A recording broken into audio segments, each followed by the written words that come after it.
Hello, everyone.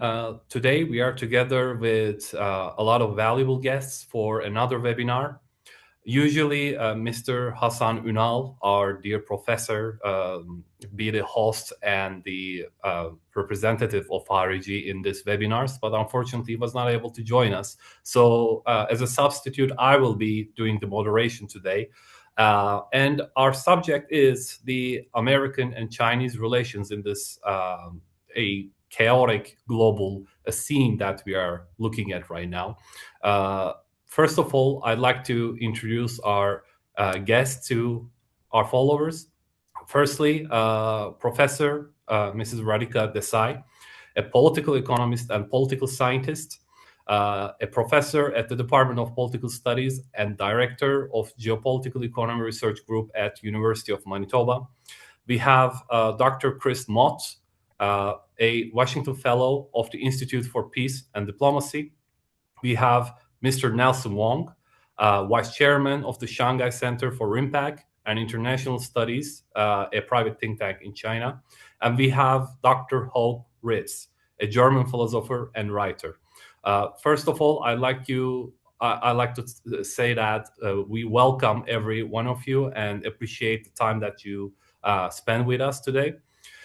So our subject here is, of course, the American-Chinese relations, which got into maybe a new page since the Trump administration has come to power. Previously, on the previous years and the previous administrations, took a significantly different approach to especially larger powers, nuclear powers around the world. Donald Trump took a different step with pursuing diplomacy with and having a bit of an ambiguous policy scene with China. We have seen the tariffs, but in the same time, the United States were willing to talk on certain subjects. But now that we see many conflicts emerging around the world, first of all, we have the ongoing Ukraine crisis that still continues after all these years. And now we had a kidnapping of a president in Venezuela.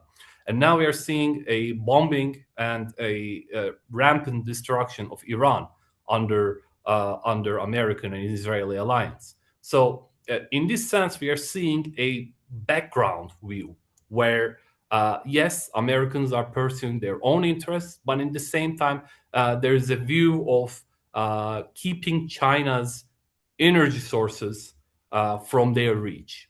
So, within this context, I would like to ask all of your opinions about the American and US relationships. Just like our beloved Professor Hassan Unal, I would like to give the word to, I would like to say ladies first and give the word to Mrs. Radhika Desai. The floor is yours. Sure. Well, in recent years, I mean, let me put it this way. The United States, the US, Sino-US relations have been extremely problematic for many years now. People think that they have become particularly bad with the first Trump administration and his friend enemy sort of relations with China. One day he wants to make an enemy of China, the next day he wants to do a deal. But whatever he did was carried on by the Biden administration and so on. But really, for me, I want to say two or three things. Number one, the real source of the difficulty in Sino-US relations actually comes from the original assumptions under which the United States created the opening to China going back to the 70s, and then with the reform and opening up process and so on. And in those decades, in the early decades, the United States imagined that China would very happily accept a subordinate position in a wider US governed realm in which the United States could have a privileged relationship with China, in which the US could profit from China in a variety of different ways. And as and when it became clear, particularly in this century, that China had no intention of remaining subordinate, that it had no intention of accepting a complementary relationship in which the United States produced high value products and the Chinese produced low value products, and that this would somehow continue.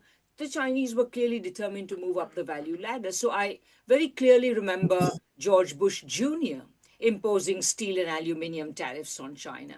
Then came President Obama's pivot to China. Then President Trump, was elected for his first term, and I've already described his attitude. Of course, he was elected on an extremely anti-China ticket. We can come back to that. And of course, this has continued in many ways. The fact that Trump was, on the one hand, the United States would dearly wish to subordinate China. On the other hand, it is impossible to do so.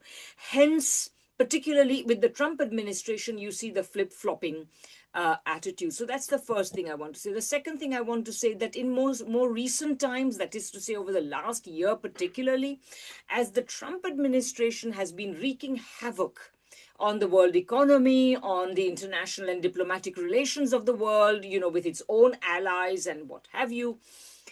In this context, where all the trouble is emanating from the United States and the West more generally, China increasingly appears as an oasis of predictability, stability, etc., etc. So I would say that that's the second point.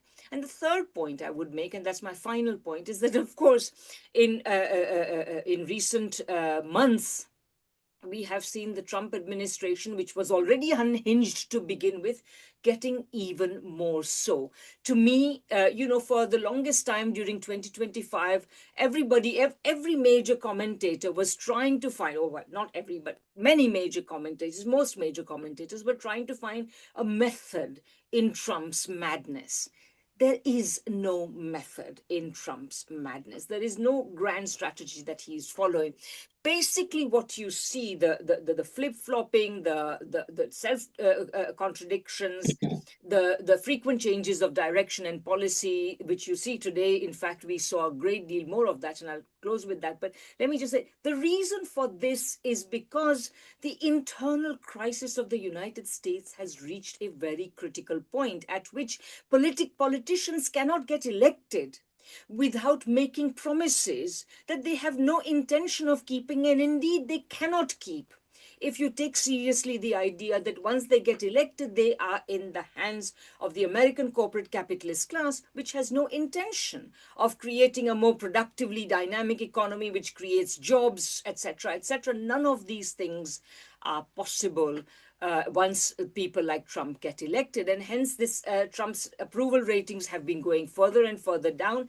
And all the shenanigans we have seen this year, Venezuela, Iran, etc. And we saw also, of course, around Greenland, the continuing uncertainties around Ukraine. All of these things are ultimately predicated on the fact that what Trump really wants, desperately wants right now, is to pull some sort of rabbit out of the international relations hat where he can say, you see, I've done this. Now you see, I'm a successful president, etc., because he's failed on every domestic issue. So that's what we are looking at. We're looking at essentially the world is being subject to the consequences of the United States going out of control. And it's not Trump. Trump suffers from many personal failures. And look, I can give you a long list of them, and we won't go into them. The issue is not his personal failures. The issue is the structural problem the United States has, and it's not going to go away tomorrow. So I think I'll end there. Yes.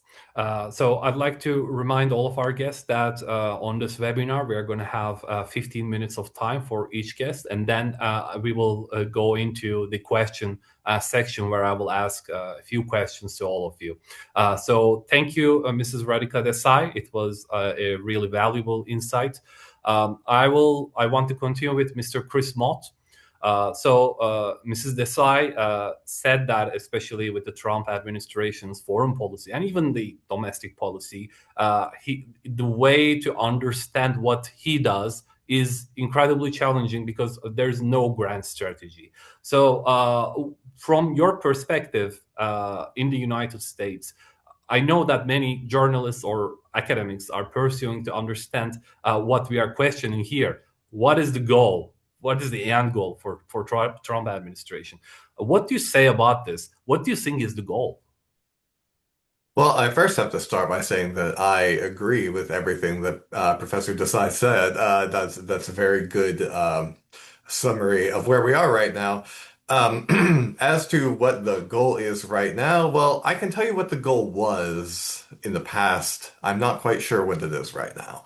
So in the past, ever since the Obama administration, there has been a concentrated kind of attempt within Washington, D.C. to have a pivot to Asia, it was so called at the time, which was to focus less on the Middle East and to focus more on Asia Pacific, that the return of great power competition, which specifically was coming from China, which is, I think, the DC Beltway likes to use the kind of ego-saving term near peer competitor, but I think anyone who's looking objectively at how much industrial output and the massive growth in Chinese shipbuilding knows that China is a peer competitor. There's no need to put a near peer in front of it.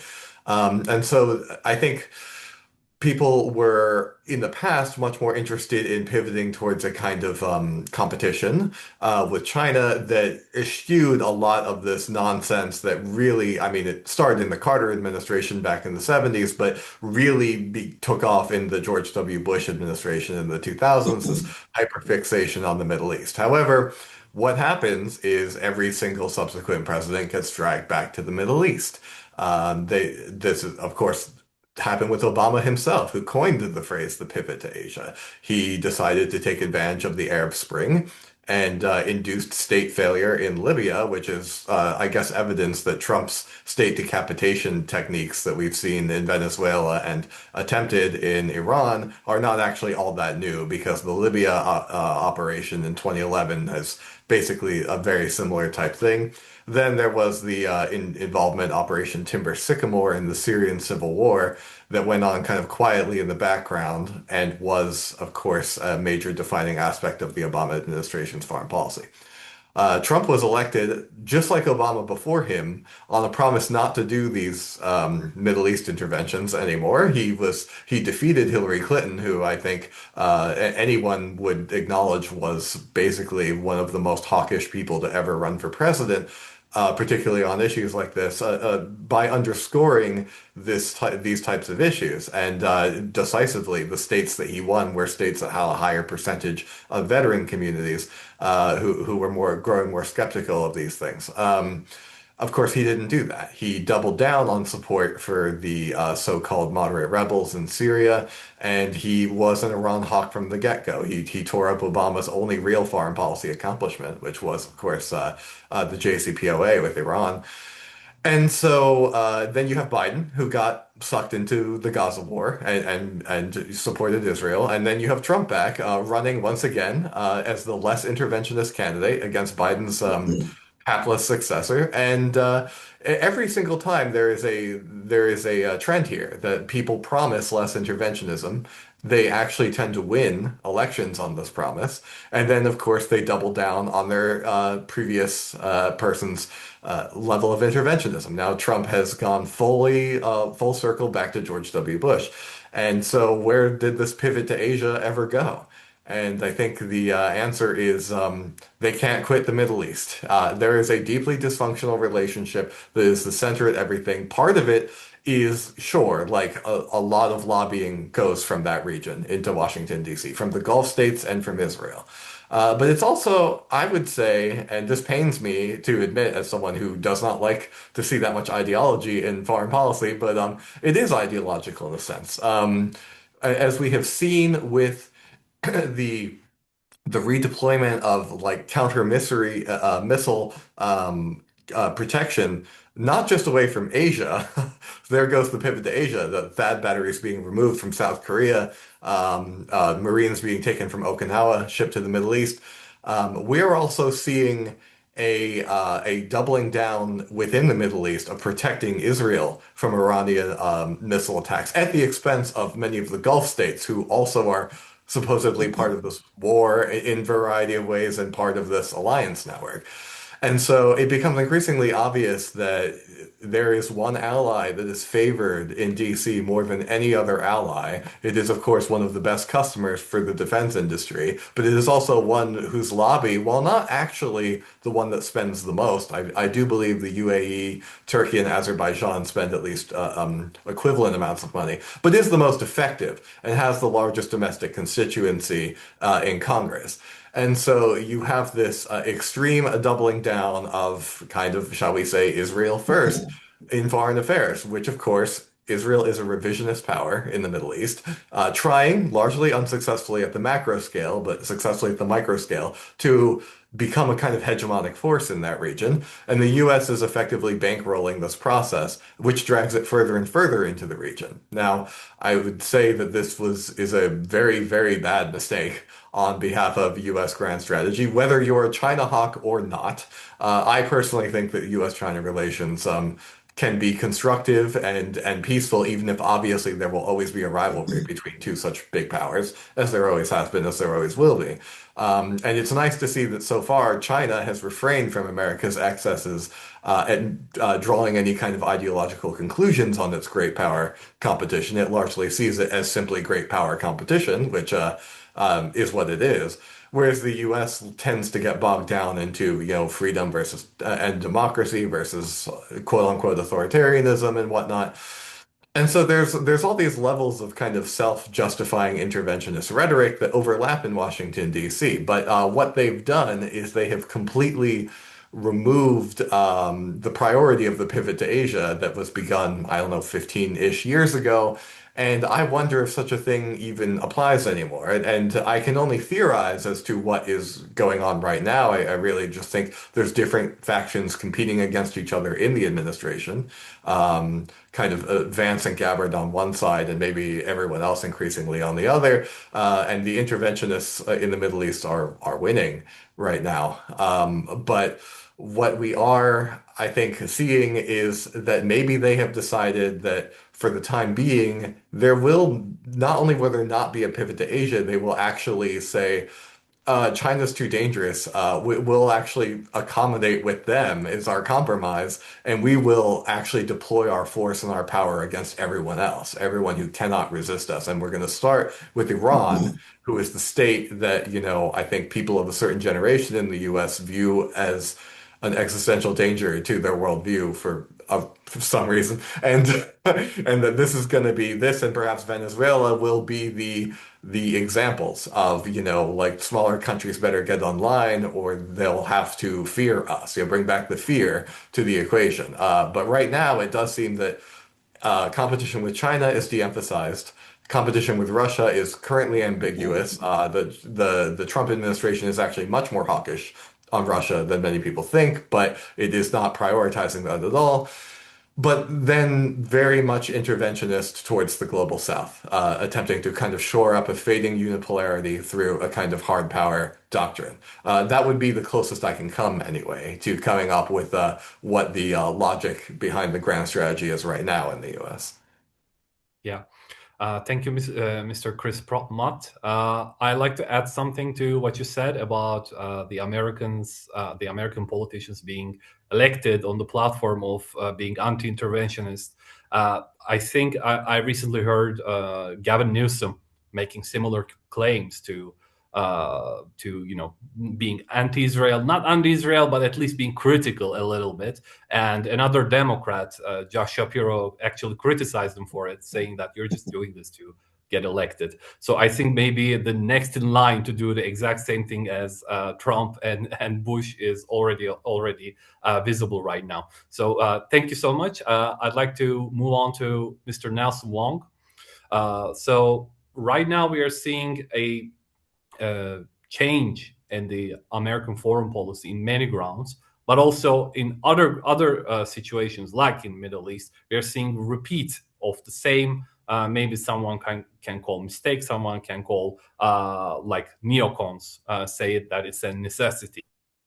But from China's point of view, I think the first year of Trump administration passed with trying to understand what Trump actually means, because his rhetoric, at least in the beginning, was not that hawkish compared to compared to Biden administration, like Nancy Pelosi times. But now, especially on the defense plans for the strategy plans for the next 4 years, we are seeing Taiwan is on the spotlight once again. So after we see what happened with with Venezuela and Iran, what does China recognize in the field right now? What does China expect from United States and Donald Trump's administration? Well, thank you. It's a pleasure to be on your program. Uh, First of all, I'd like to still point out that there is always a cultural element when it comes to international relations or a big power conflict, whatever you call it. Never ever neglect the cultural aspect, because all of the rhetorics, the narratives we've heard, they all come from the West. China is extremely passive when it comes to dealing with the outside world. And we have a history, a long, long history of that. My personal remarks would always be China always wants to manage itself, but the US always wants to manage everyone else's business. So that's the major difference, actually, because China never wants to manage America's business or never wants to manage other people's business. So here is the thing. I don't see there is an imminent threat of a US-China conflict from day one. Radhika was right to point it out that in the very beginning, China was pretty happy to be in the junior position or submissive role. But as time went by, things got changed. Whatever China perceives itself is not out of self-consciousness. It's being pushed to do so.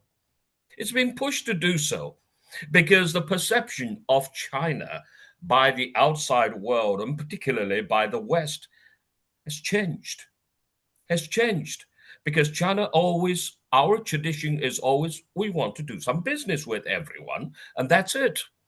Nothing else. Never want to export ideology or whatever. I mean, it's just do business.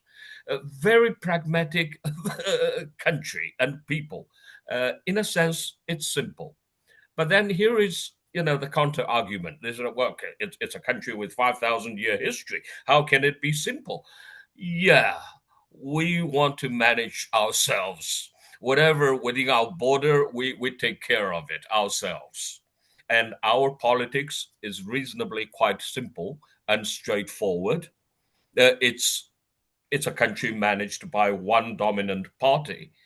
There are no political dramas like the parliamentary democracy countries. So it's quite different. People's attention, even the academics, are being attracted to all the different administrations and the dramas, one after another. And I think to most Chinese people, this is like a show. But when it comes to applying this kind of situation to ourselves, I think most people in China would think it as a waste of time. Yeah, if you have that much time, better do some business and make some bucks. So here is a difference actually of what you consider as important. People engage in a very fierce debate, excited about who is winning, who is losing, whether this is fair. People in China, our history from day one until now, it's always rulers are the rulers. And that's it. We always have an emperor. So, and this is how we look at things. So that's why I think there is a disconnect when China and America comes together to discuss, because China is looking at America as, the biggest superpower in the world. It's a big market. China never wants to destroy the relation with the US, right? Always wants to have an amicable, reasonable, manageable relations with the US. Why? Because it's a big market, it's a good business partner. So why? Why destroy your market? But then, as time goes by, Radhika was right to say that, okay, China doesn't want to remain as the production of low-cost products only because we have already advanced. So now it's different. We don't want to be bullied. Let's talk business. Business is business. So then terms like, oh, China is a peer competitor, China is a peer competitor. So the confidence of China, of the Chinese people or the elite, have actually been pushed up by the outside world. It's not self-driven, actually, because the outside world made China realize that, hey, you're not a small boy anymore. You are the second largest economy. It's a big power already. So behave like a big power. But then our culture tells us to be restrained. Don't make any quick judgment. Don't jump into any judgment on anything. People say, hey, China is very slow in responding to everything that is happening around the world, not like Russia. Russia is always very quick to express their opinions, but China is always late. Why? Because we consider a hasty judgment as a weakness. We don't think this is strength. We think this is lack of sophistication. Right? So let's wait and see what other people say, what other people would say, what other people will react, and then we'll see what is in our best interest. And of course, we're not confrontational people. So when it comes to a major US-China conflict, I think everyone understands that apart from the trade war that is imposed on China, I think the rest is Taiwan is the utmost importance because China considers the Taiwan issue as something on top of the agenda, as always, because the narrative is that of the 5 standing committee members of the UN, China is the only country that still has a problem with territorial integrity. We still have part of the country not being united. I said, don't tell any people on the mainland why people think differently, because we don't want to hear about it. Because at different occasions, I said, I'm over 60 years old. Since I was born and became a child, and since I started learning things, the only thing I remember was that we have to liberate Taiwan and unite the country. That's it. No need to discuss or to reason. Forget it. Oh, this is a self-governing island. It's a democracy. That's bullshit. That's bullshit. It's part of China, and that's it. That's it. All right. But are you going to take over Taiwan by force? No one said China wants to take over Taiwan by force, always wants to seek a peaceful reunification. And as to when, China has a deadline, has a timetable. No, China never said it has a timetable. This is again something that I said, try to understand the Chinese culture. To a certain extent, hey, if the Taiwan issue is solved, what else do we have to talk with the Americans? There is no issue to talk about. Maybe a problem exists for a reason. So I said, you can look at things from different angles. And then the quick response from China towards Trump's trade war this time was absolutely swift since April last year. Why? Because China has been prepared for this for over a decade. China has been prepared for this day. China knows this is coming. So immediately we have weapons and started to fight back. So this is something I think I always said our friends in the White House in America needs to understand. Looks like China is the adult. But I would argue that actually it's because the Americans, the administrations, particularly the Trump administration, doesn't act like an adult, and that makes China look like an adult. So these are the things that I think we have to face. And then there are so many topics. The two sides are meeting in France again. The White House has kept saying, "Oh, Trump is coming at the end of March or the beginning of April." China never said anything. It said, "Yes, head of state relations and dialogue is very important in guiding our bilateral relations." No, yes, no, no. It's always going to be announced in the last minute. Always. And this is also, putting China in a more, comfortable situation, because to China, the Taiwan issue is always on the table. Hey, you're not going to play this game again. Come to China, sign a big deal, buy or sell hundreds of aircrafts to China, and then you go back to America and sell weapons to Taiwan. No. China is not going to allow the US to do this game again and again. No, this time, no. So there are red lines. There are cards on the table, right? And trade deficit or trade dependence. China's export to the US has been reduced over the last 24 months from about 20% to now below 8 or even 7%.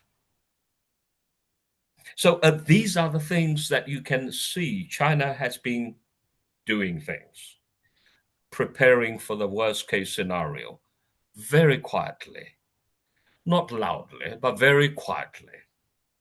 So in terms of, I see that you touched upon things happening in Venezuela, in Latin America, and now Iran. Yes, China has been reasonably quiet. For Venezuela, of course, China condemns what the US has done. But as to what China can do, it's too far away, basically. And realistically, it's too far away. It's very sad to see what's happening, to see the head of a country being abducted just like that. It is horrible, right? But apart from giving some moral support or condemn what the US has done, there isn't that much China can do. And that's, quite practical. As to Iran, China was surprisingly much quicker than usual to have voiced China's support for Iran's defense of its own national interest and territorial integrity. Was much faster than usual, much faster. Of course, because Iran is one of the major exporters of oil to China. And also, people in China, we really we don't have an appetite or the stomach for people interfering into other people's business. This is quite pathetic. But in some cultures, people take it for granted. But let's accept, because people are different. So, well, if you don't agree, we don't jump out and start an argument. Well, stay quiet, but stay away from them, maybe. Otherwise, the trouble is going to spread to us. Just stay away.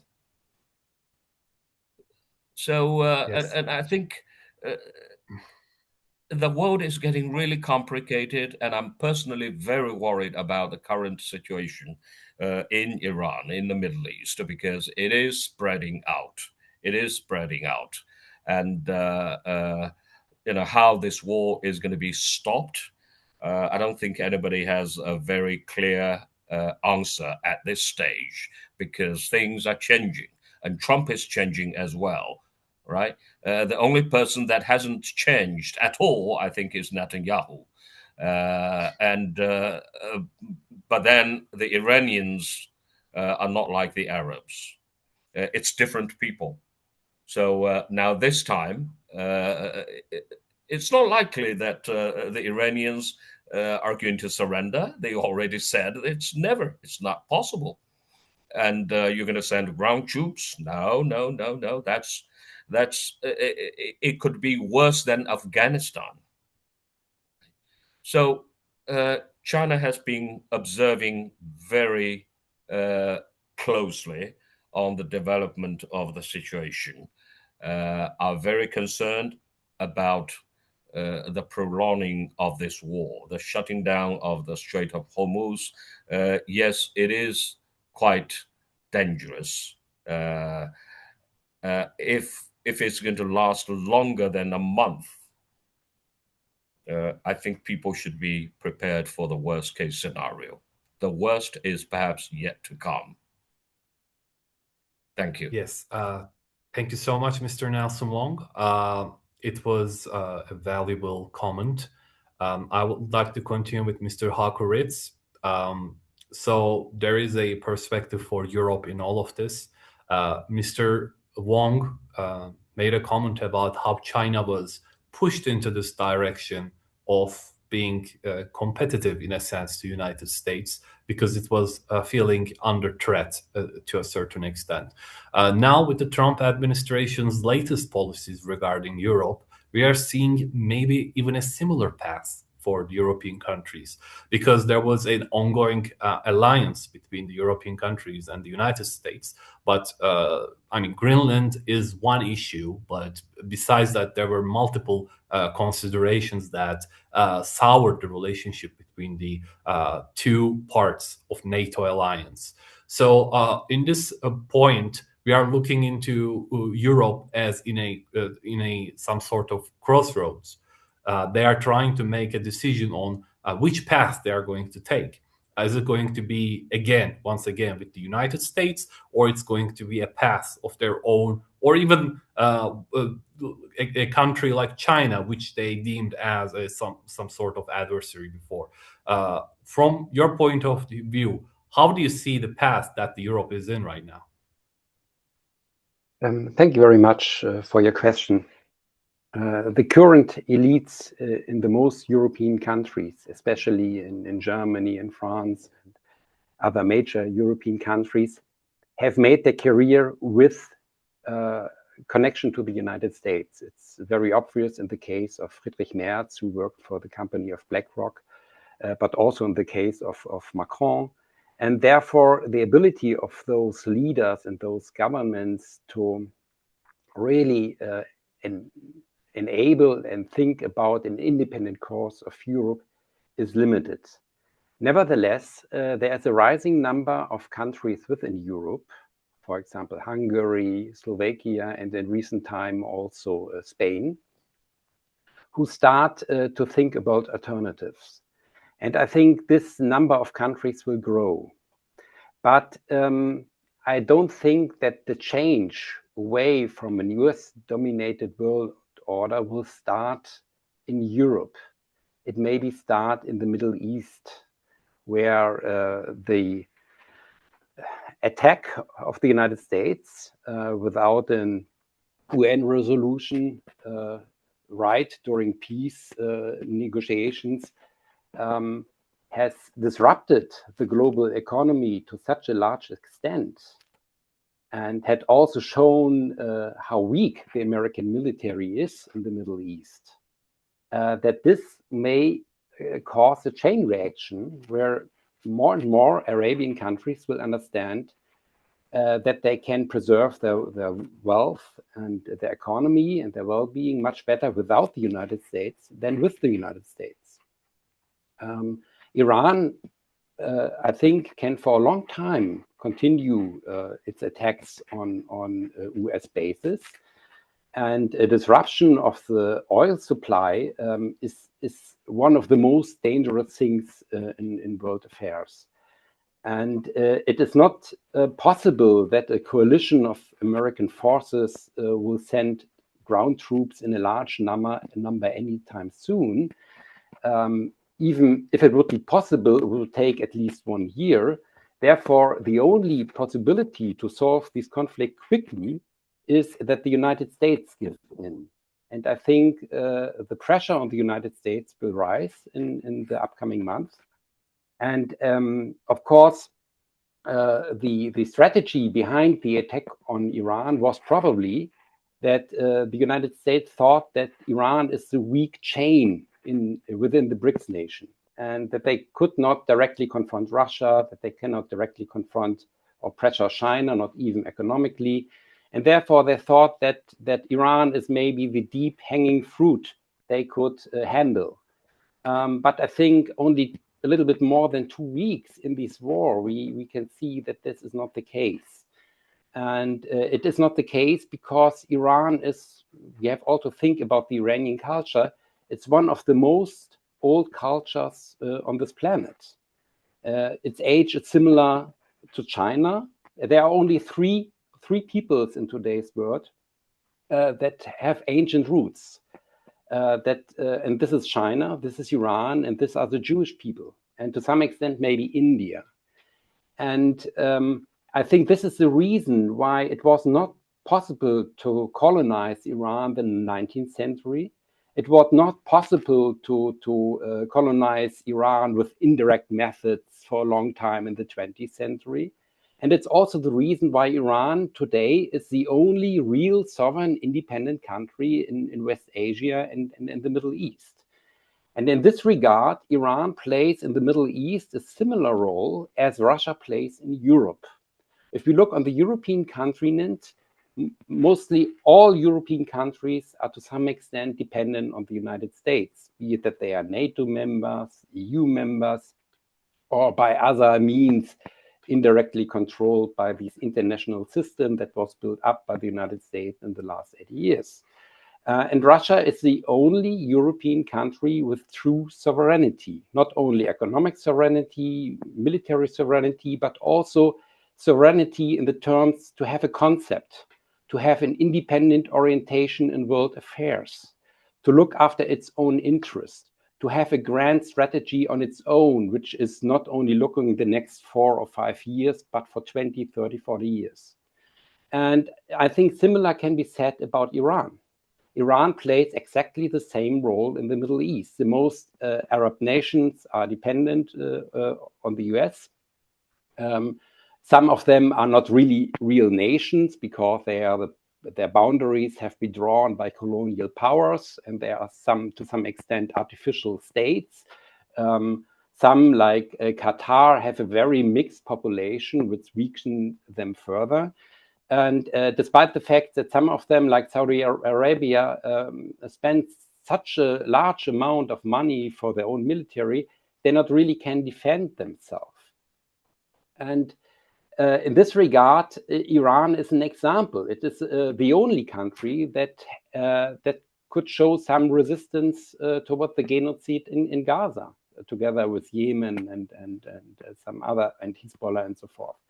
And so I think this is why Iran is dangerous for the United States in the Middle East, and why Russia is dangerous for the United States in Europe, because those examples of sovereignty could impress other European or Arab states. And as long as Russia is independent in Europe, and as long Iran is independent in the Middle East, as long there exists a kind of alternative for those areas in the world. And if we speak about Europe, Europe is also a very old civilization. And during the last 70, 80 years, we have lost the connection to our ancient roots. We have stopped to learn Latin and Greece in our schools. We have become multicultural societies which are driven by the culture of consumption and are more oriented toward the present time than to past centuries and to tradition. And I think in this regard, Europe has, to some extent, we could, if we could rediscover our past, our traditions, our heritage, then we could have a kind of dialogue of civilization with other old civilizations, such as China, such as India, such as Iran. And as long as we are connected to the United States, we are in this process of constant Americanization, and this weakens our culture tremendously. And it weakens, in the end, our ability to have an independent orientation in world affairs and to defend our own interests. And therefore, I think if the United States' influence in the world is challenged in the Middle East, then this will have ripple effects all over the world and also in Europe. And then there is a possibility of a rediscovery of Europe to understand itself independently from the United States. And the picture of Europe that will then arise is much different than the picture of Europe which we have seen the last 80 years. The whole European Union was an attempt to remodel Europe in the picture of the United States, at the United States of Europe, with a liberal agenda, liberal economic policies, as a melting pot of nations, with constant migration, and with the dissolution of tradition and cultural identity. And I think if there is a future for Europe independent of the United States, then there will also be a concept of a totally different Europe, a Europe that is much more traditional, that once again, like in the Renaissance, rediscover its ancient roots, and which could have the possibility to use this for a dialogue of civilization with the other old cultures in the world. And I think, given that the 21st century will be the century of artificial intelligence, genetic modification, and so forth, we need such a return to our tradition.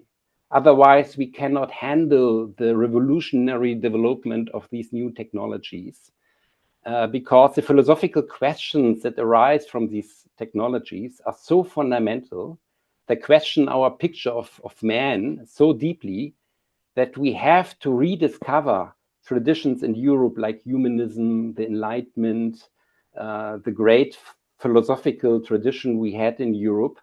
And to be honest, under the American influence of the last 80 years, we have to a large extent lost this. Yeah, this is what I can say. And as far as China is concerned, and China-American relation, I would also say that there is a deep, both cultures are to some extent opposite in some regard. I'm from time to time in China, and what I have realized is that Chinese people don't really like it if people have egoistic tendencies. Chinese people are educated from the beginning that they have to look after others, that they have to think about the whole of the society, about the whole of the family. It's not a culture where you can follow in an absolute manner your private interest. You have to think about the others. And the American culture is to some extent the opposite.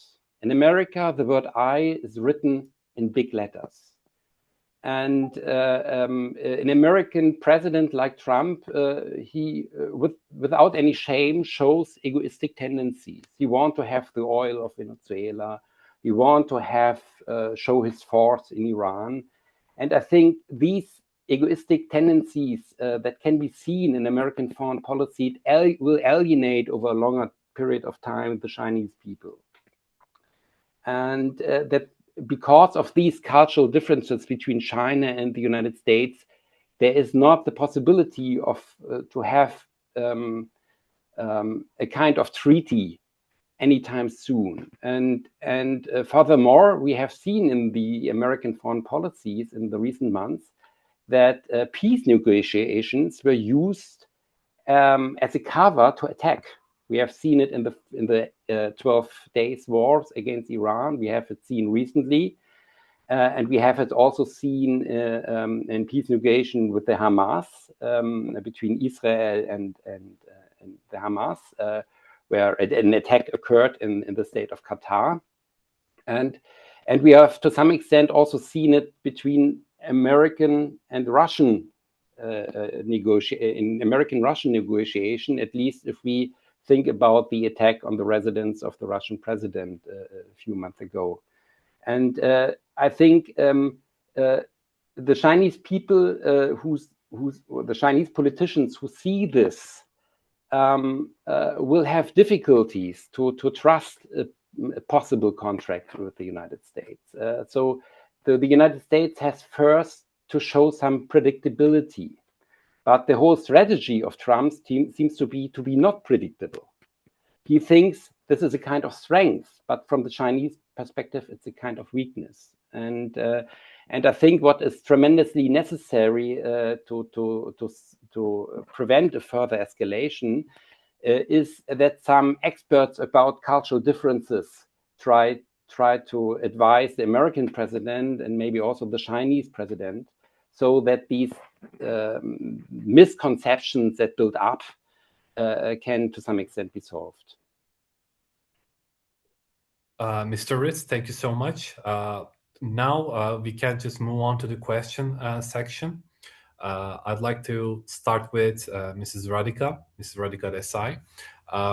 So now that the United States and China is going to have a summit, Mr. Trump and Mr. Xi is going to have a summit next month. At least it is expected that way.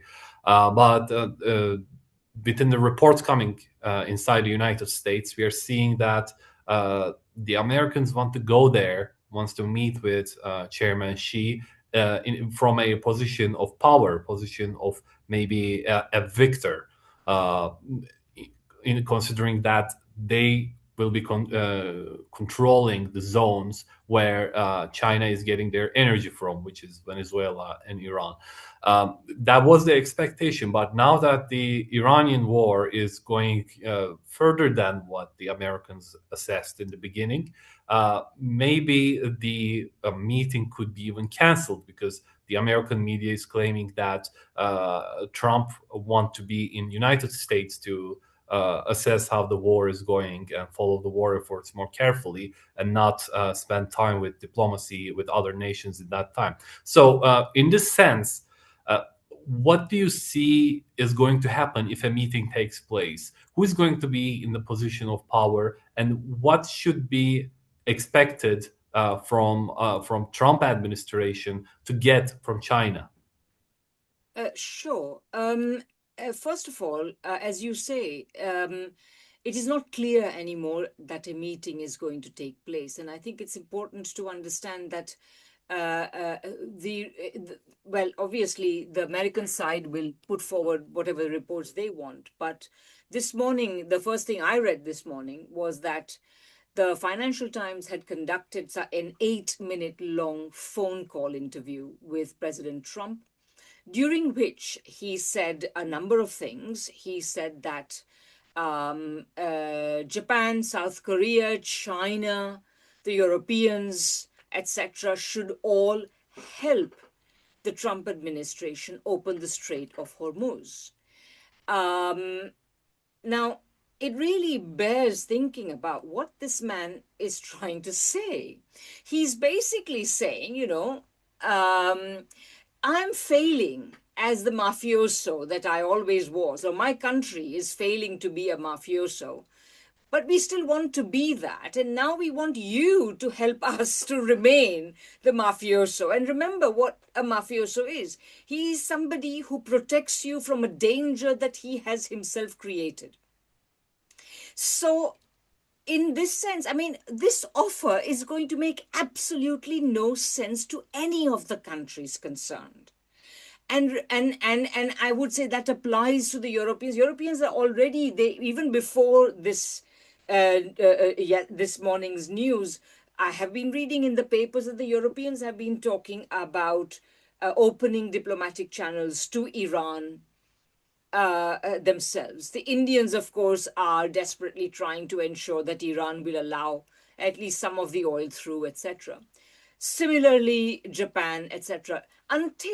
You have to understand, until the United States and Israel attacked Iran, the Strait of Hormuz was completely open. There was absolutely no need to attack Iran. So they have created the danger. Now they cannot get out of it without face-saving off-ramp, which is basically what Trump needs. He also said in the course of the interview that he's not sure that the visit with Iran will go ahead. It was not clear whether this was because he wanted to be in Washington looking after war operations, as if he knows anything about how to conduct a war. I mean, this is completely ridiculous. The more he's in control of this war, the more likely it is that the United States already losing. And that brings me to the third point. The United States is losing in Iran. There is no way that it is going to succeed because it has neither the means nor the will. Nor the, I mean, in both in machinery terms, in arms terms, as well as in terms of personnel, they do not have what it takes to win against Iran. But I would also like to say a couple of other things. I mean, many people say that Trump failed to achieve the Venezuela scenario in Iran. But what is the Venezuela scenario? People think that in Venezuela, Trump somehow succeeded. No, Trump has not succeeded in Venezuela. In Venezuela, he attempted regime change. He did not even get government change because what has happened is that the vice president has taken over through a constitutional process as the president of in the context where the president has been rendered by the United States incapable of running the affairs of the state. So and it looks, we are told as if, we're told that, the Trump administration is going to control Venezuela's oil. That's what Trump says. But what is actually going on? First of all, the oil majors are absolutely refusing to invest in Venezuela. Trump has said, look, I have captured Venezuela for you. Now you invest there. They're saying it is uninvestable. You have to give us billions, hundreds of billions in subsidies before we can invest. Well, even the United States, contrary to all the talk about exorbitant privilege and dollar seigniorage and what have you, the Trump administration faces a serious fiscal crunch. It cannot produce hundreds of billions of dollars out of nowhere in order to give subsidies to these big corporations. So from practically every possible way, Venezuela is not a success. And even if it were to be, and oh, by the way, we are told that, he is holding certain threats over Delcy Rodriguez, which will require her to do whatever the Trump administration wants her to do. This is also nonsense. If Delcy Rodriguez refuses to do what the Trump administration does, Trump has no alternative person to put in her place. Why? Because they cannot just appoint a colonial proconsul in Caracas. This is not politically possible. Venezuelans are an armed nation. Is Trump going to put American troops on the ground there? Absolutely no way. The Armada hung out there for 3 months doing nothing apart from killing some hundreds of hapless fishermen. I mean, ridiculous. This is basically Trump wanted some kind of big victory. In the end, he was reduced to portraying a stunt, as if it was some kind of great military feat. I mean, kidnapping a president it's not any kind of military victory. It's some kind of stealth operation. Fine, you showed us that you can do that. So the final point is that you asked me whether the Chinese will have the upper hand if such a meeting takes place. And I would say that Trump did not have the upper hand even beforehand. You have to realize that vis-a-vis China, vis-a-vis Russia, Trump called President Putin a few days ago, and presumably the idea was that he was basically trying to get Putin to somehow intervene and give him the face-saving off-ramp he now so desperately needs. In the case of China as well, Trump has no China's biggest trump card right now, so no pun intended, is the rare earth and critical minerals and so on, which Trump needs. China has already shown that it is not. The reason why China has been successful in dealing with Trump is that um, it has shown that it knows how to stand up to him. And probably the main reason why Trump will not go, if he does not go, is because that before the summit there have been these negotiations taking place between the Chinese side and the American side, and it's probably becoming clear to Trump that he's not going to be able to return from Beijing by again waving another victory flag, taking another victory lap. This is not going to happen. And so that's and maybe a final point I'll say is I'll reiterate my point that I made earlier. In this context where Trump is reigning, like treating the world with ever new unpleasant surprises practically every day. In this context, China is, as I say, a kind of an oasis of predictability, stability, peace, what have you. Now, the Chinese, in their graciousness, President Xi, in his graciousness, despite Trump's extremely bad behavior, keeping in mind that both countries have a deep economic relationship cultivated over long years, decades indeed, that something should be done to salvage people's lives, livelihoods, etc., etc. So President Xi extended an invitation, and now Trump treats it like it was some kind of a casual thing that he can today say he's going and tomorrow say he's not going and day after say again that he's going. I think that what Trump has done by his threat not to go to China is the Chinese were already going to treat him as one would, somebody who is basically not to be relied on, perhaps not all there, but let's get this over with in as decent a way as possible. And now they are going to do that even more because you simply, no world leader does this sort of thing. So what Trump needs right now, he seems not to be able to get. So now his behavior is getting more and more erratic, as we see practically every day. So the overall result of the current situation in the Persian Gulf is more likely, Trump, if you ask, will Trump achieve his goal there? We don't even know what his goal is for reasons I have already said. This has nothing to do with controlling the Persian Gulf or anything. This has to do with trying to produce some kind of military victory which will somehow get his approval ratings back up. They're not going to do it. This war is extremely unpopular already.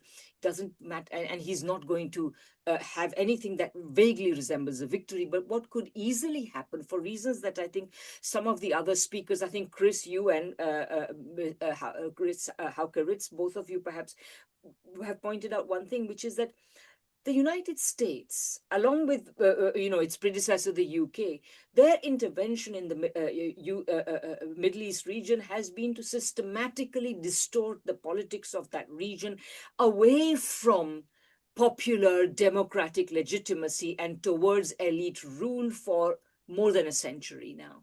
And Iran has stood up to this. And by the way, I completely agree that sovereignty is absolutely and critically important, that the reason why Iran, Russia, Venezuela, yes, and China are such irritants for people like Trump, but also for Biden and others, is that they are asserting their sovereignty. And what is the real content of sovereignty? It is the right to organize your economy in a way that you like, not open it up for the Western world to come and prey upon your resources, your people, your skills, etc., etc. So this is why this is so. So what what is more likely than any goal of Trump's being achieved in the Persian Gulf context is the achievement of the goal of Iran, which is to remove the US presence in the Gulf region. Because basically,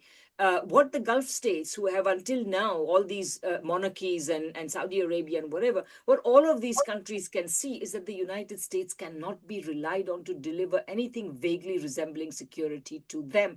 Indeed, by hosting American bases, which until 2 weeks ago they thought were going to make them more secure, are actually making them less secure. So that's what's going to happen. I don't think, basically Trump has torpedoed, even if a certain type of visit takes place, he's not going to be able to achieve very much. He's already torpedoed the visit by his statement today.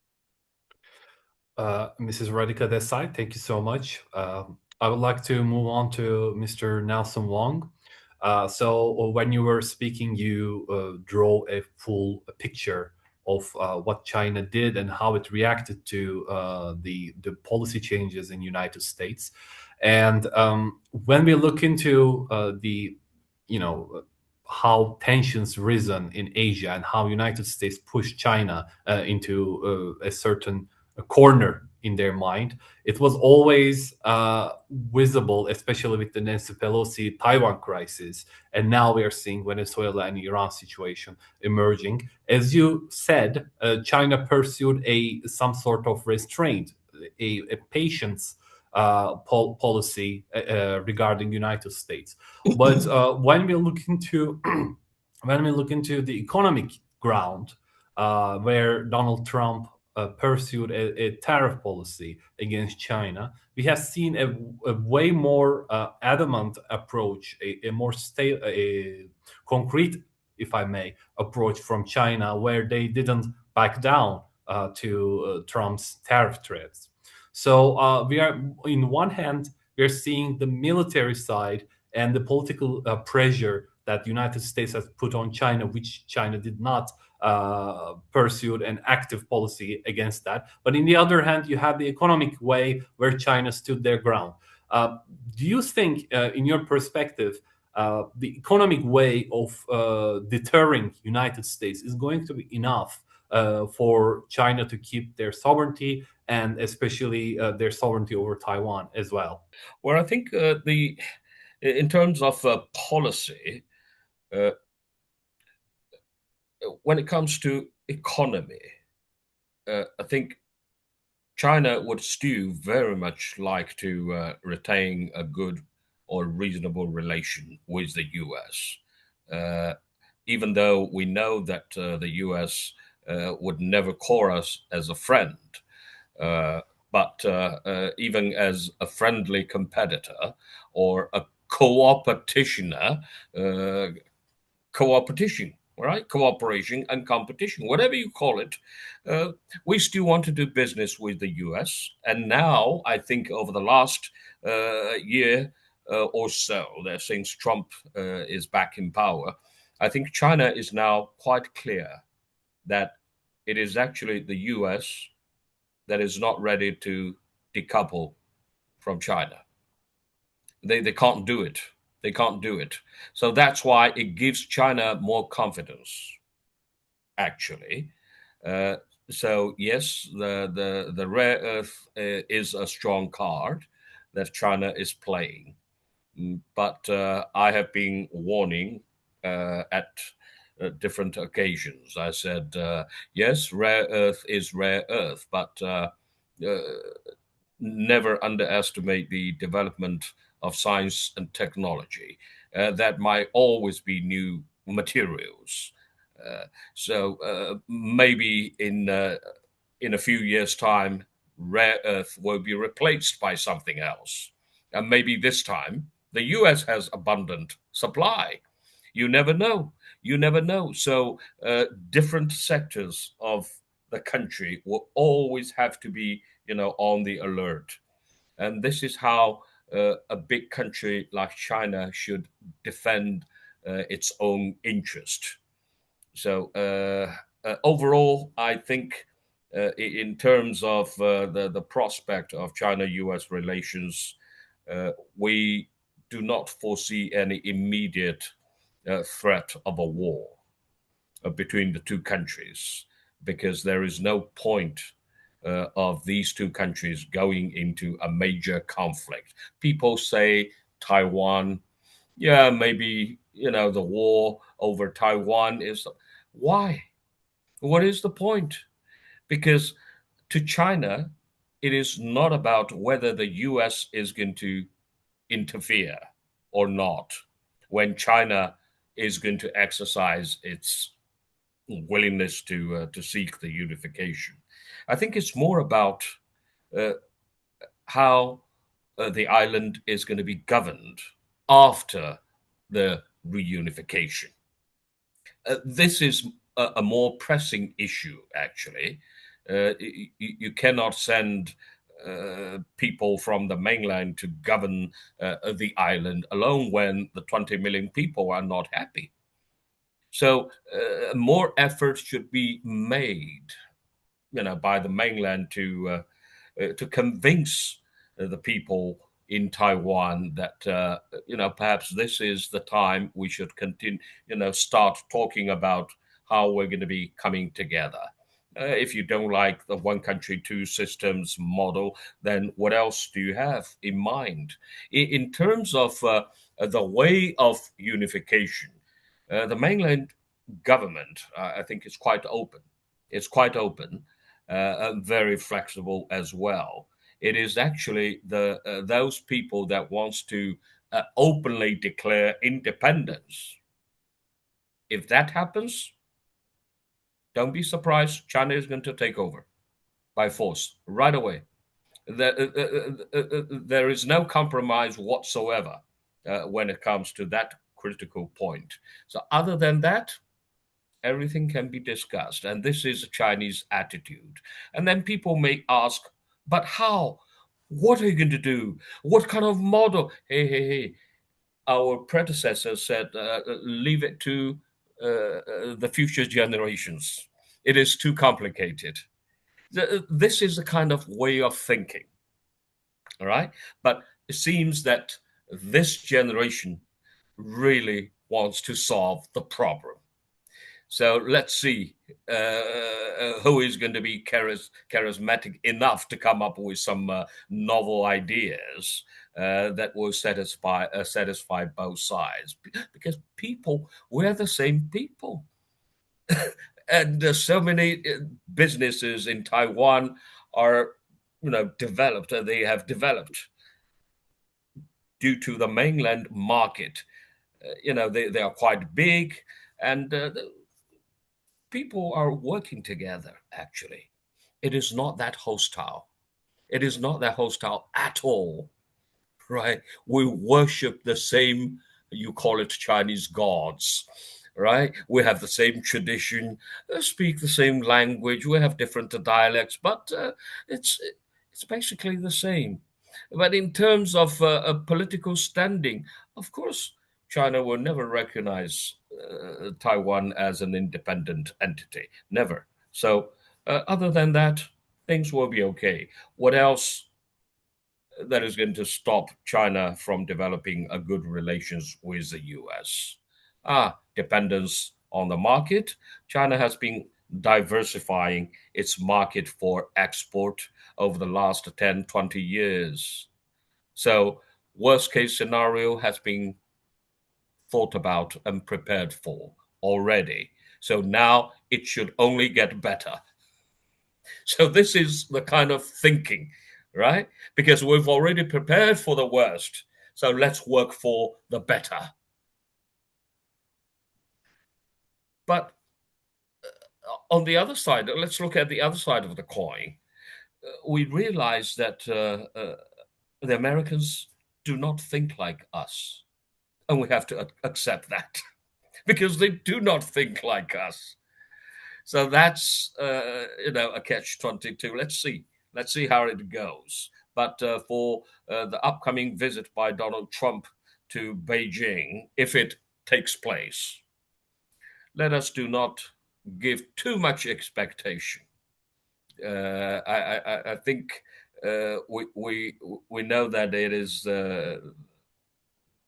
it's going to be a mediocre event. China is not going to be overly excited about, oh, Donald Trump is coming. No, no, no, no.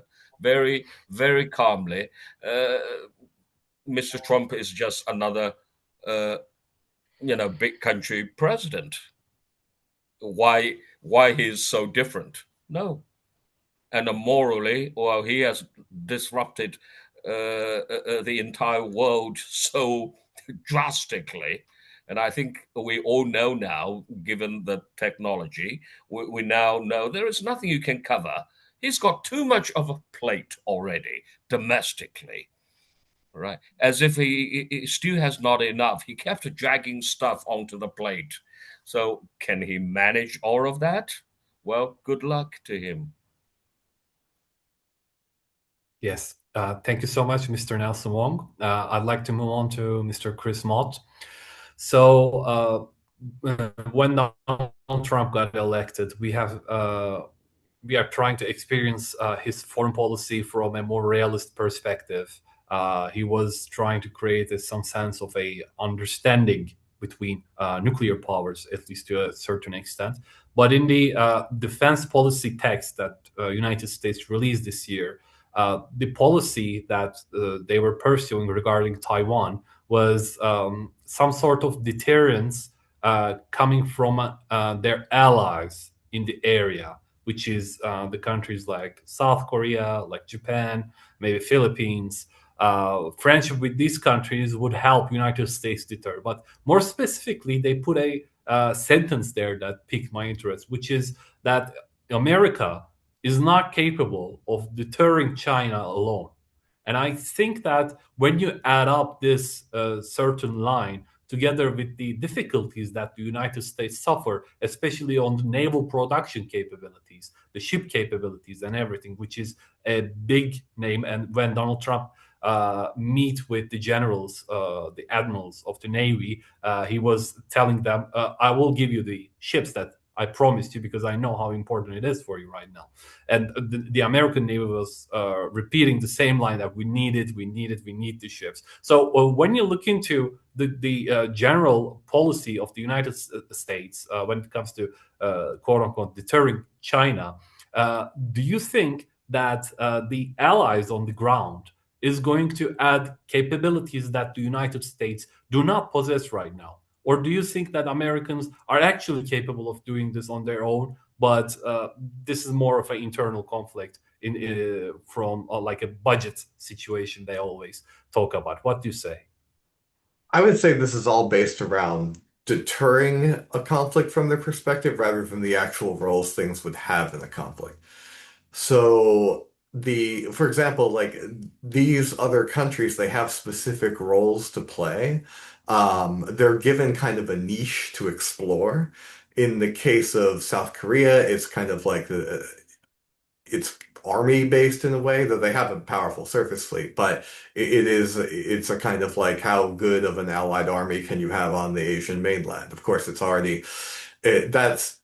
my personal perspective, that's debatable because it is inevitably based in the Korean Peninsula, and it is, of course, held in check by the army to the north of the DMZ, which probably has some qualitative deficiencies, but is much larger and has soul and artillery range if things got to that point. Then you have a more explicit case of specialization, which is the Japanese Navy. In particular, it's kind of focus on submarines, diesel-powered submarines in particular, and especially in counter-submarine warfare. Now, no other country really specializes in counter-submarine warfare, so like this is kind of the Japanese niche. This is very much meant to check the kind of a large amount of mostly non-nuclear, but that means they're quieter actually, so not necessarily a disadvantage, mostly non-nuclear Chinese subforce. So the strategic thinking of this is that certain people will handle specific elements of defense, and the US will be like coordinator and then provide the main conventional deterrence. In the end, though, the U.S. will provide the main conventional deterrence. Like the Japanese self-defense forces, it is a constant internal debate in Japanese politics. You know, if they could be deployed abroad because of Article 9 of the Constitution, which says it's not supposed to be an army per se. It is purely for territorial defense. So that would become domestically very challenging. Obviously, South Korea is going to prioritize the Korean Peninsula over anything else. People know that the China-Taiwan issue will probably outlast something more temporary like an American alliance network. So, um, to what extent do people in DC think that these other countries will join them in an actual kinetic defense of Taiwan in a war with China? I honestly think that is extremely debatable. I think plenty of people, Asia hands in the State Department, would not expect that everyone would be on board with this, but there would be people that would push for it. And I think that it's also extremely debatable within these countries themselves. They know they have to live with China. China's right there. It's a it's a matter of location proximity. And so right now, to me, this all strikes me as to use an old hip hop term, frontin'.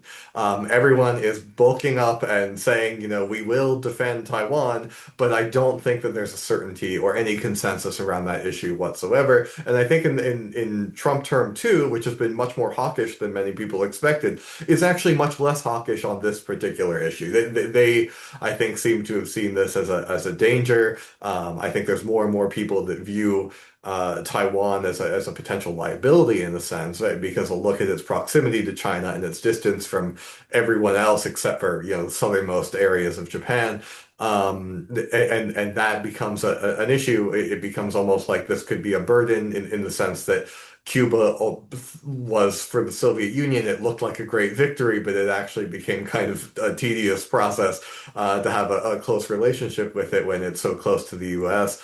And I think that though people in DC are seeing something that is real, though, if you separate it from the Taiwan issue specifically, they are seeing a re-regionalization of affairs. This is the failure of American globalization, the failure of like the trying to replicate the Cold War binary on a greater scale, and especially towards China, which has no messianic ideological project to it. So how could you create a absolute global binary around opposing its influence? But they're seeing that there's re-regionalization, right? If people are going to be part of security compacts, those compacts have to be focused on these regions. Now, this is something I personally, just think is inevitable. This is the inevitable geographic pull. Geography has a gravity. And you know what doesn't? Ideology and alliances that were built generations ago to meet conditions that no longer may apply. So relations are always changing. There's a strong faith in permanent alliances in the United States and in Europe. But those things are not actually borne up by historical experiences. People will reorient their security priorities based off of what is happening in the here and now and what their long-term positioning is going to be, not just inherited things. And this is why I'm glad we're talking about like culture complexes here, because like one of the things I'm currently studying is civilizational states, and I am a macro historical person. But I would caution anyone who wants to extrapolate a culture complex into something that is permanent and unchanging, much like doing the same with alliances. Cultures are always naturally, organically evolving. And much like alliances networks, they change over time too. And I think the US is actually a great example of this. Like, we should not assume that the US in the unipolar moment or in the Cold War the past 80 years is a normal take on what American history has been, any more than we could say assume that like the Tang Dynasty and the Ming Dynasty practiced the same policies, when of course the Tang was much more interventionist in its near abroad, and the Ming Dynasty started out as a maritime expansionist, and then kind of threw that away as a pointless bauble and focused on more near abroad affairs. The US spent its first 100 years, while yes, admittedly aggressively expanding land acquisition against Native Americans, its foreign policy stance was completely unaligned for over 100 years of its history. And its original political culture, which many populist movements do harken back to even to this day, even if no one who's ever elected represents them, is very much based off of an idea of non-alignment, that the United States does not exist to export its values abroad. It exists to, as Nelson's analogy with how the Chinese see the world, do business with everyone, and do not particularly care who they're doing business with. This is actually the more normal position for the U.S. to have for most of its history. And so the kind of recent events they've been long and they've left a mark for sure, and getting over them will be a struggle. But I think that more and more people in the US, and that includes a generational change, which will one day affect foreign policy, are going to see that regionalization is the inevitable successor to the kind of failures of securitized globalization. And so, yes, there will be people that will fight against that because they benefit from the current order. But as you see that, you're going to have to see these other countries, whether they be in Europe or East Asia or the Middle East, they will have to circle around their regional anchors more than global superpowers. We have it at the Institute for Peace and Diplomacy. We have a great report with multiple authors called the Middle Powers Project that actually talks about this quite a bit. It's worth checking out. But they will inevitably have to look more local than global. And as they do so, you will see countries like in Asia, for example, if they want to deal with China without being, outclassed by its size, they're going to have to form like a bit of a league. But that league might not just be subordinate alliances to the United States. That league might be a kind of new form of non-alignment. The same thing could obviously happen in the Middle East. So there are multiple regional powers in the Middle East, so that would be more difficult. But it could happen. Turkey and Iran obviously being examples of countries that are much more locally rooted than many of the post-colonial bordered Arab states are, for example. And then, of course, you have Europe, which has to decide if it is a more unified bloc or a more loose federalization. That too, eventually is going to be focused on Europe, which means obviously it will have a break from U.S. Middle East policy in particular, which tends to disgorge refugees and cause problems that disproportionately affect the Europeans. So you're going to have to see a breakup of effectively the assumptions of globalized diplomacy and a return to geography, and how people will deal with that. Their historical experience will affect that. Technological changes will affect that. And I think that right now, the US plan on Taiwan is a great sign of these two worlds meeting. The old world, which is the maximalist, we must defend Taiwan because of some inherited Cold War logic, and the kind of new understanding with certain people who are not yet dominant, but are definitely in Washington, D.C., that say, obviously, Taiwan is in China's orbit. How to handle this issue ultimately is going to be a question for Asian countries, and it's a reality that has to happen. And I would say that this re-regionalization is inevitable, period, end of story. The only question is when, not if.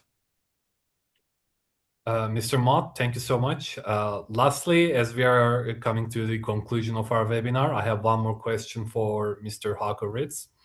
So now you just in the first section you answered my question about the Europe's path, the path that they're trying to follow, which has come to reality due to mistreatment of United States, if you will, and as being a Turk myself, and Turkey's foreign policy and Turkey's geographical situation with the Europe, we've seen that Turkey's path was also in a similar way to compensate the mistreatment from the United States when it comes to national security concerns, was always looking for alternatives that could be maybe one day China, but today, right now, we're seeing a different relationship with Russia.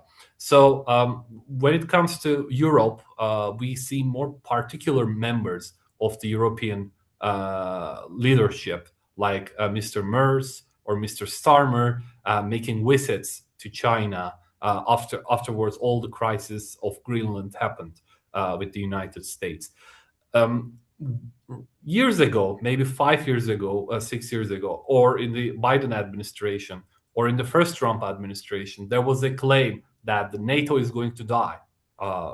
President Macron said this: NATO was going to die. But when Joe Biden elected, we see the European countries reverted back to their commitments to NATO and their friendship with the United States, especially after the Russian invasion of Ukraine started. So this visits that the European leaders are pursuing towards China, do you see this as a genuine interest to create alternatives to make sure that they have more different relationships around the world other than United States, or you see it as a leverage to survive the Trump administration up until 2028, where a Democrat or someone that is more willing to work with the United States come to power? I think in the current state, when it comes to Mr. Macron and Mr. Merz and Mrs. Maloney, it is an attempt to compensate the pressure from the United States, because the current class of European elites have been raised within the transatlantic framework. They had all the connections to the United States. They are, from their identity, from their way of thinking, to some extent even from their education and intelligence, not really capable to make a U-turn towards the east. So currently they just try to give in to some pressure from the European economy, who don't want to lose the Chinese market after they already have lost the cheap Russian gas. And currently it's a kind of tactical maneuver. But over the longer period of time, we will see that the pressure coming from the population in different European states will manifest itself in elections and in the rise of new parties and new political constellations. The population in Europe is much further oriented toward the future than the current political class. There's a big gap between the population and the political class. I can only speak for Germany, but there are, I guess, probably 25% of the German population who does not believe anything that it is written in our media and has a totally independent orientation on world affairs when it comes to issues like Russia, Iran, China, and so forth. And this number will rise. So currently there is still a kind of coalition of voters who were educated during the Cold War, who trust the main parties, and with these coalition, the current state of policy can continue for 1 year, for 2 years maybe, but there will come an end to it. And I think we will see that the events in the Middle East will serve as a kind of catalyst, will hasten this process. And then we will see a new type of politician come to rise in Europe. I can say in which country that will happen first. Currently, we see already some movement in Spain, in Hungary, in Slovakia, but this process will continue.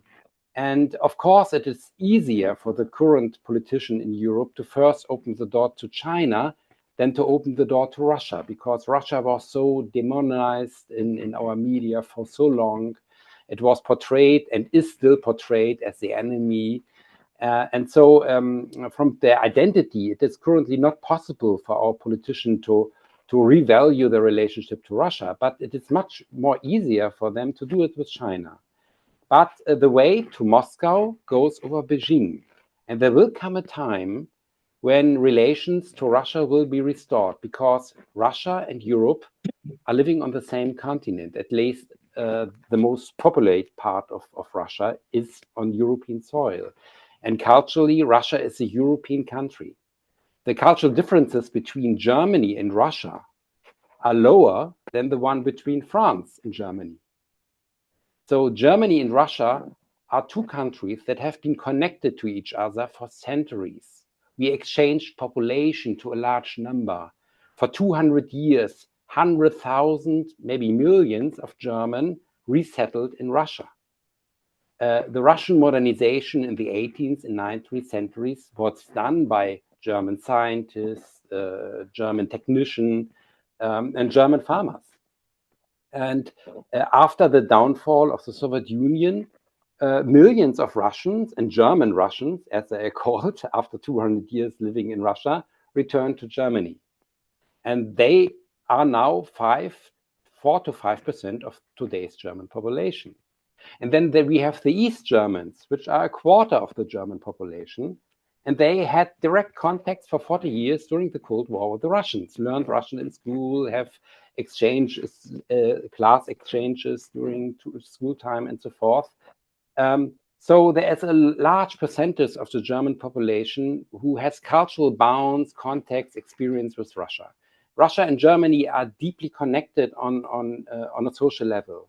But on the political level, there is this rift, this constant confrontation, these enemy pictures. And this has caused that the Russian issue has become a dividing issue in German politics itself. And for 20 years, we were pushed to see Russia as an enemy. There will come a time when the Germans start to see Russia as a friend again. And this time will at least last 20 years, if not even longer, because we have to compensate the last 20 years. And there will come a kind of German-Russian alliance, but this time we cannot do it alone. We have to take France with us. We have to take Italy with us. The whole of Europe has to realign with Russia. Of course, it's not possible with the current class of politicians.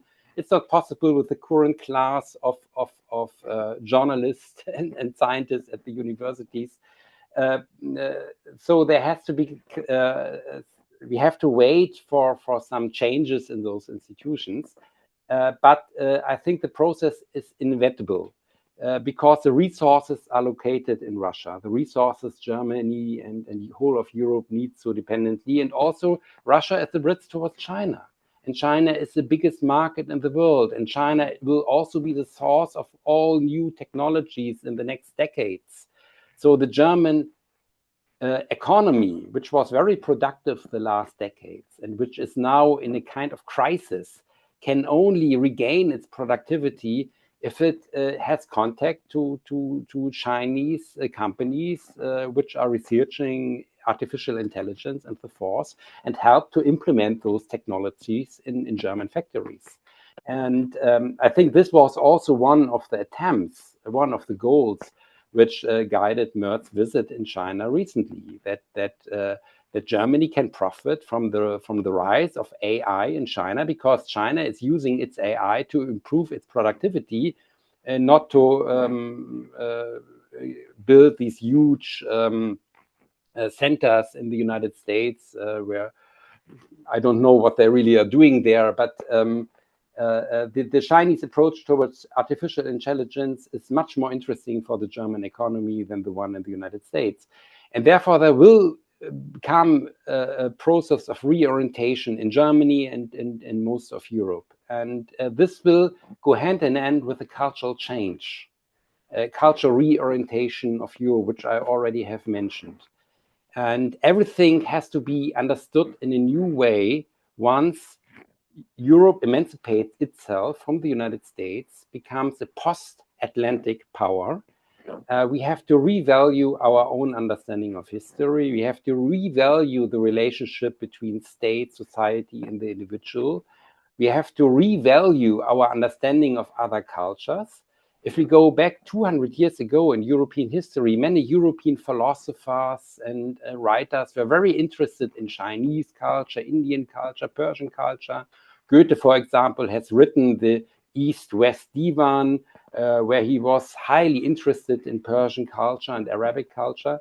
And Leibniz was very interested to learn a lot about Chinese. We have to regain this curiosity again. Under the guidance of the Americans, we have thought about other cultures just only by seeing them as enemies, as competitors. We have lost our curiosity about different cultures. and therefore we cannot learn from other cultures. And I think Europe should become once again a place where we can learn from other cultures, where we can exchange our literature, our music, our philosophical understanding, and also we have to regain an orientation what really happened the last 20, 30, and maybe even 80 years to us. Because as we have learned, the further we study geopolitics, the more we understand that there are kind of secrets in policy, and these secrets also concerns the development of culture. Therefore, the today's Europe is a kind of manipulated Europe, a Europe that has lost its context to its soul, to its roots, which has learned to see itself with American eyes, to think about itself with American notion and terms, and to regain this mental kind of sovereignty again will be a very important process and a very surprising process. And I cannot say what will be the starting point. When we come to the fall of the Soviet Union and the fall of the Berlin Wall, it was the fact that Hungary opened a border. This was the act that started the whole process. I cannot say what it will be when it comes to the American empire, but there will come a time when a chain reaction takes place and the whole political order will be changed.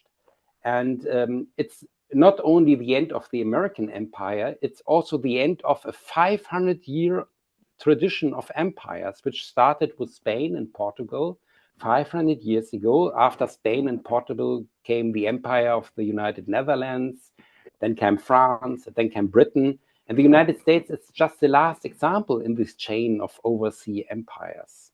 And this had the effect that the development of European culture was to a large extent influenced by the interests of empires. And this has also distorted our cultural development, because a lot of parts of European culture are in fact anti-imperialistic and not imperial. If you, for example, take the values of the Enlightenment was thinking not about empire, but about the interests of whole of humanity. And the same can be said about the values of humanism and humanistic philosophy. So we have to regain and strengthen those parts of our culture again, which are a counterforce to imperialism. And the downfall of the imperial period of European and American history is in fact a big chance to enhance our culture, to strengthen the good parts of our culture again, and to weaken the bad ones. Yeah, that's what I want to say. Mr. Ritz, thank you so much.